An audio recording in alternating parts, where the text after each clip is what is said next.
রাস্তার দাবিতে BDO office ঘেরাও করে বিক্ষোভ গ্রামবাসীদের।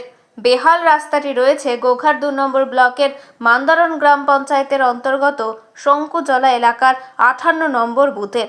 গ্রামবাসীদের অভিযোগ, দীর্ঘদিন ধরে ওই বুথের রাস্তার মেরামত হয়নি। ওই এলাকার প্রায় ২ কিলোমিটার গুরুত্বপূর্ণ ওই রাস্তায় নিত্যদিন মানুষকে যাতায়াতে অসুবিধায় পড়তে হচ্ছে। রাস্তা মেরামতির জন্য বিভিন্ন জায়গায় জানিয়েও কোনো কাজ হয়নি। তাই বেহাল ওই রাস্তার সংস্কারের দাবিতে গ্রামবাসীরা আজ গোঘাট ২ নম্বর পঞ্চায়েত সমিতিতে এসে সরব হন। বেশ কিছুক্ষণ ধরে পঞ্চায়েত সমিতি তথা বিডিও অফিসের গেট ঘিরে অবস্থান বিক্ষোভ দেখায়। দীর্ঘক্ষণ বিক্ষোভ চলায় পঞ্চায়েত সমিতিতে প্রবেশ করতে পারেনি বিডিও অফিসের কর্মীরা। অবশেষে বিক্ষুব্ধ গ্রামবাসীদের সঙ্গে কথা বলেন গোঘাট ২ নম্বর সমষ্টি উন্নয়ন আধিকারিক জয়ন্ত দে। দ্রুততার সাথে রাস্তার কাজ হবে বলে আশ্বাস দেন। শেষমেশ বিডিওর আশ্বাসে ওঠে বিক্ষোভ।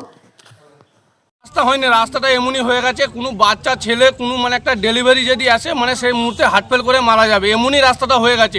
আজ ১৫ বছর সিপিএমের আমলে রাস্তাটা ছিল, রাস্তাটা যে দেখেন রাস্তাটা এমনই হয়ে গেছে, যে কোনো ডেলিভারি কেসে হার্টফেল করে মরে যাবে, এমনই অবস্থা হয়ে গেছে। আপনারা আগে জানিয়েছিলেন?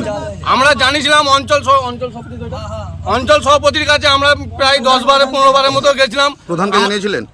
প্রধানকে জানাইনি, প্রধানের বরকে যে স্ত্রী স্বামী ছিল তাকে জানানো হয়েছে, এবং আমাদের যে পঞ্চায়েতের যে মেম্বার আছে সেই মেম্বারও ওই রাস্তাটা দিয়ে প্রায় যাতায়াত করে, ১৫ বছর ওরা যাতায়াত করছে, দীর্ঘদিন যাতায়াত করছে, কোনো ওদের রিঅ্যাকশন নেই। আপনারা কি চাইছেন? আমরা চাইছি এমএলএডি একদম রাস্তাটা নতুন করতে হবে আমাদের। এটা কোন জায়গার রাস্তা? আমাদের মান্দারণ শকুঞ্জলা ৫৮ নম্বর বুথ। আপনার নাম? আমার নাম সাহিব আলী মোল্লা।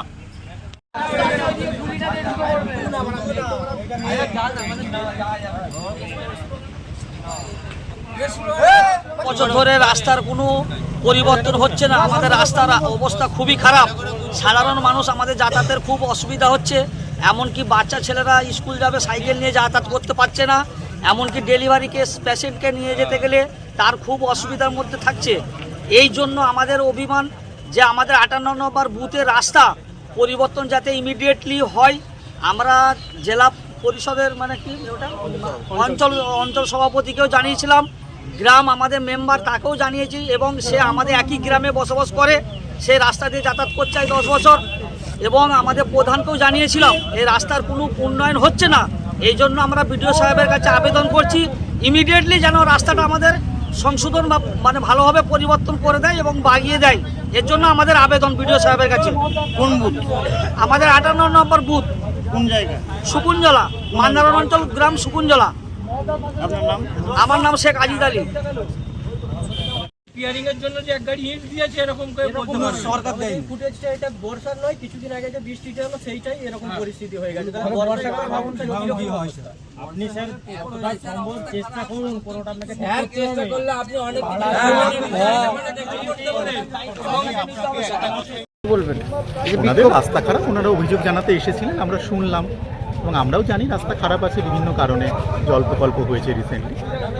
এটা আমরা নিশ্চয়ই প্রশাসনিকভাবে যে অথরিটির কাছে যেভাবে বলে যতটা সম্ভব করা যায় আমরা চেষ্টা করি যাতে দ্রুত হয়ে যায়। ঠিক আছে।